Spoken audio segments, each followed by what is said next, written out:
Vamos dar início, então, ao nosso estudo.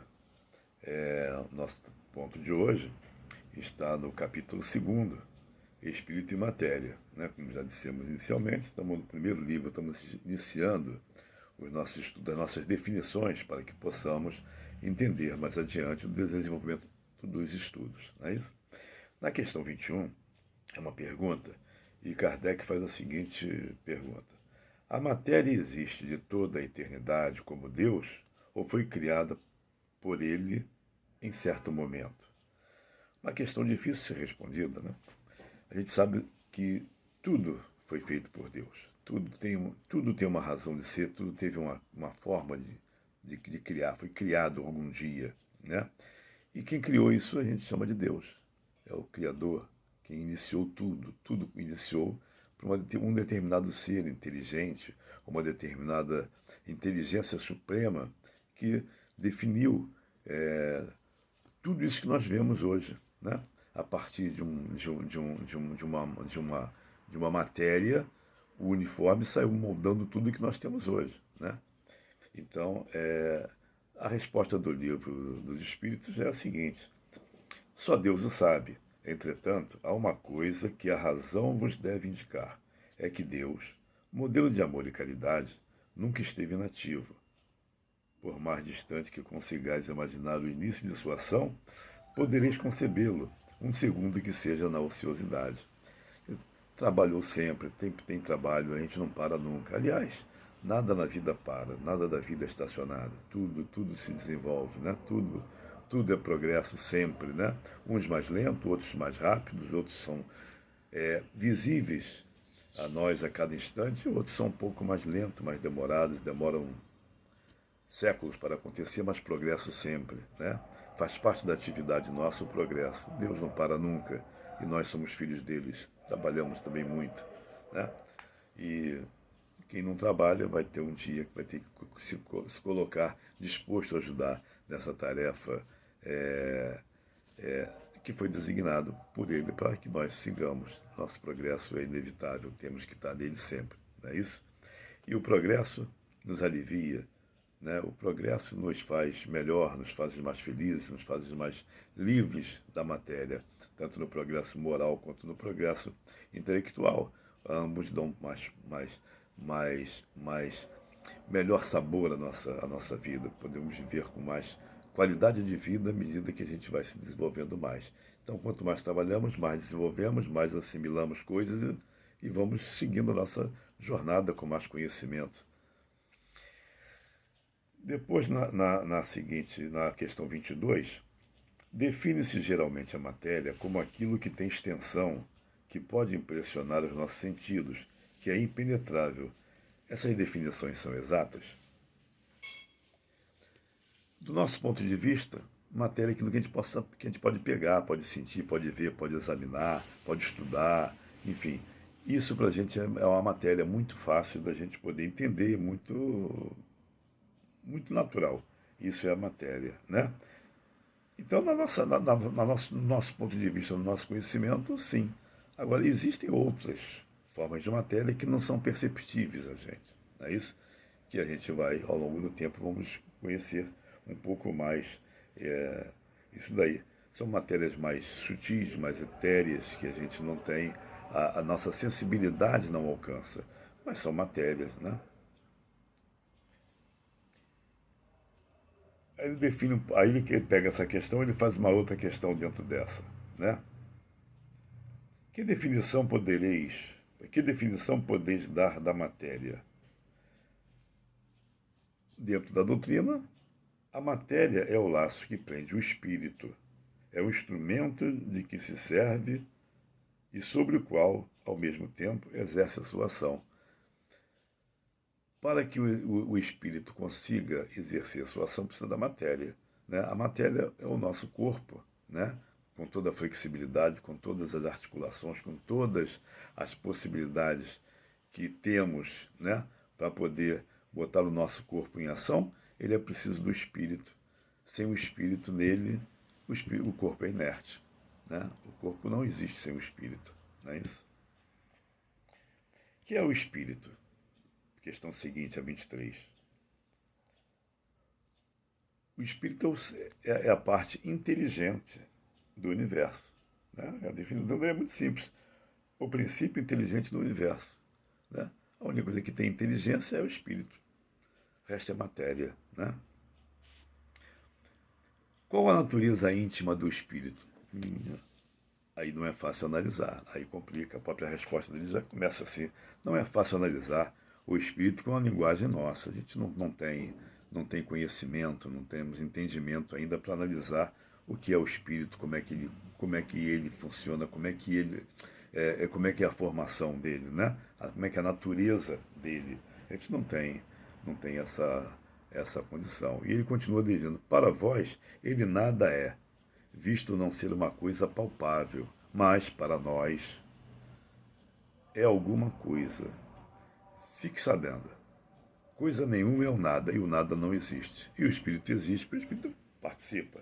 Nós estamos falando através do corpo, usando o conhecimento do espírito. Né? O nosso espírito está botando o seu conhecimento à clara de todo mundo através do corpo. Né? Se eu não tenho corpo, eu não teria como me manifestar dessa forma. Né? A não ser pelo pensamento, que poderia trazer, que seria uma outra situação que veremos mais adiante. O espírito é sinônimo de inteligência? A inteligência é um atributo do espírito, né? Mas ambos se confundem num princípio comum, de sorte que, para vós, são a mesma coisa. Então, o espírito é sinônimo de inteligência. O espírito é formado, foi criado, simples e ignorante, com vista à perfeição. A perfeição significa ter inteligência. E a inteligência vai se adquirindo à medida que as encarnações vão acontecendo. Cada encarnação vai acontecendo, vai somando o nosso conhecimento e vai dar o nosso cabidal de experiência. Né? Então, aí temos a nossa inteligência com esse conhecimento todo que já adquirimos. Não é isso? Na questão 25, ele pergunta: o espírito é independente da matéria ou é apenas uma propriedade desta, como as cores são propriedade da luz e o som propriedade do ar? Não. O espírito é completamente independente da matéria. Independe, e a resposta diz o seguinte: ambos são distintos, mas a união do espírito e da matéria é necessário para dar inteligência à matéria. Então, a matéria só consegue articulação, só consegue comunicação, só consegue se manifestar através do espírito. A matéria em si é inerte. Um corpo desprovido do espírito é um corpo morto, sem vida. Né? Sem vida. Para ter vida é preciso do espírito, para que ele se manifeste. Não é isso? Senão ele é inerte. E ele fala: ambos são distintos, mas a união do espírito e da matéria é necessária para dar inteligência à matéria. Aí ele vai fazer uma outra pergunta ainda dentro dessa. Essa união é igualmente necessária para a manifestação do espírito? É necessária para vós, porque não estáis organizados para perceber o espírito sem a matéria. Vossos sentidos não foram feitos para isso. Né? A nossa comunicação é feita via a matéria. O espírito, nós somos espíritos e usamos a matéria para se comunicar. Nesse momento eu estou usando meu conhecimento, meu simples conhecimento, para poder passar para vocês, através do meu corpo, as informações que nós estamos passando no momento. Eu posso falar, posso conversar através do meu corpo físico. Existe uma outra forma que é através do espírito, do ser pensante, fazer uma comunicação. Aí ele fala que é necessária para vós, quer dizer, essa comunicação espírito-matéria é necessária para vós, porque não estáis organizados para perceber o espírito sem a matéria. Vossos sentidos não foram feitos para isso. Quando você vai utilizar isso daí, tem que usar a mediunidade, né, para poder fazer o câmbio, né, passar uma informação espiritualmente para outra, né? Usar o espírito como comunicante. É possível isso, nós vamos ver isso no desenvolvimento dos nossos estudos em pontos mais adiante. Não é isso? Depois vem a questão 26. Poder-se-á conceber o espírito sem a matéria e a matéria sem o espírito? Sim, nós vimos, são independentes. Eu posso entender um sem o outro, conceber um sem o outro, né? E através de quê? Através, como ele bota aqui, sem dúvida, através do pensamento. O pensamento vai ser o nosso meio de comunicação, não é isso? A comunicação, o pensamento é uma força violenta, não é isso? Na questão 27, Kardec pergunta: haveria, assim, dois elementos gerais do universo? Matéria e espírito? A resposta dos espíritos, sim. E, acima de tudo, Deus, Criador de ambos, e que forma a Trindade universal: Deus, Espírito e Matéria. Deus Pai, Criador, que tudo criou, que tudo colocou, tudo pôs, tudo deu vida, tudo tem origem nele. Espírito, ser pensante, ser inteligente. Matéria grosseira e pesada. Para que tudo funcione, que tudo surja e funcione, temos o fluido universal, que nos envolve em tudo, tudo está dentro do fluido universal. Todas as formas de matéria, de vida, tudo está dentro do fluido universal, né? O fluido universal, nas suas composições, agregações, forma de se compor, está dentro do fluido universal, que é usado também pelo espírito para poder movimentar o corpo físico, né? O corpo físico é muito pesado, é muito grosseiro. Então o fluido universal faz uma ligação entre o espírito e a matéria, fazendo com que o espírito possa mover melhor, possa fazer essa funcionalidade que nós temos no corpo, da matéria, né?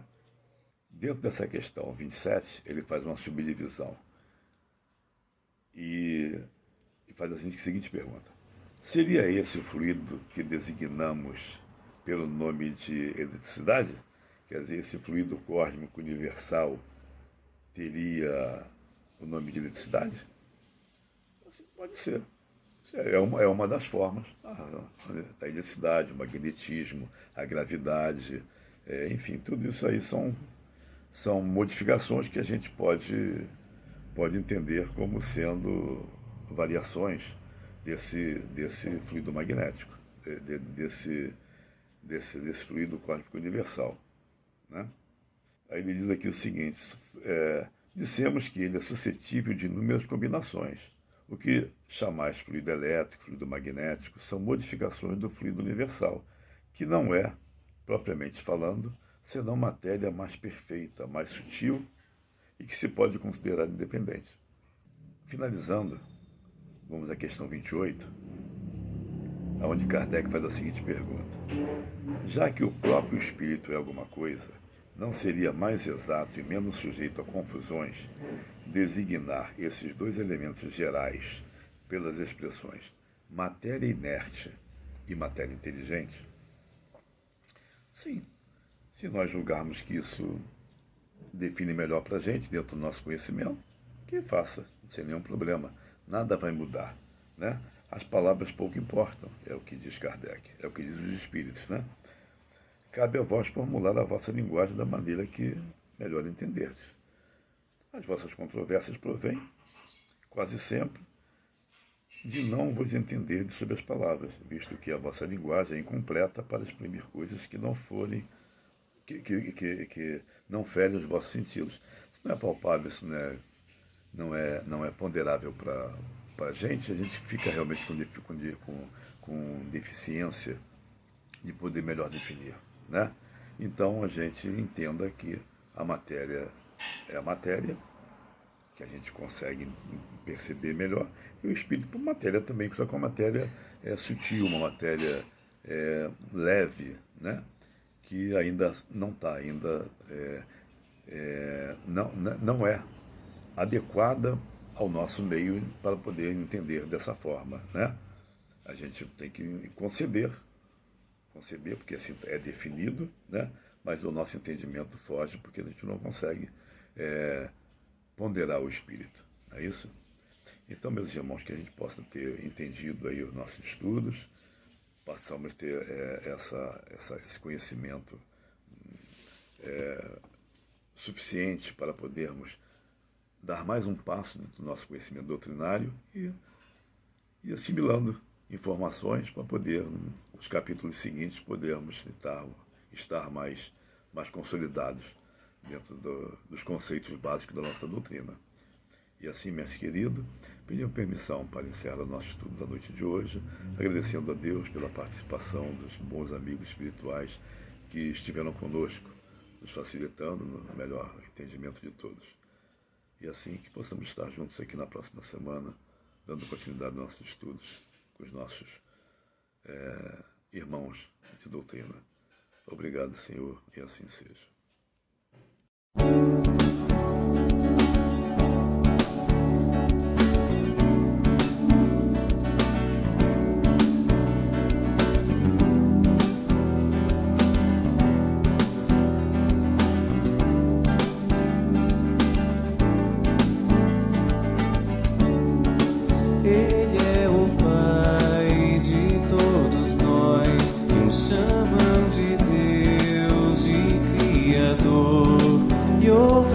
Chamam de amor, de luz, de vida, mas Ele é um só e está entre nós. É fácil ouvir sua voz no coração. Eu ouço seu nome na voz que emana da natureza, nas aves que cantam pelo ar, na pedra que silencia, na voz de um menino a rezar, no som da vida.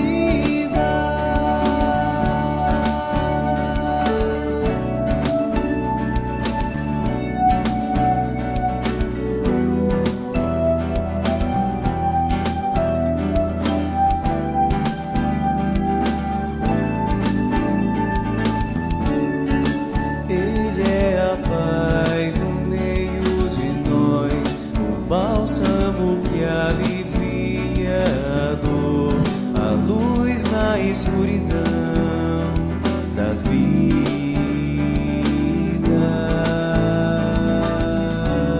Com Ele ninguém está só, não importa a pessoa, é fácil sentir seu amor no coração. Eu ouço seu nome por toda parte, na voz que emana da natureza, nas aves que cantam pelo ar, na pedra que silencia, na voz de um menino a rezar, no som da vida.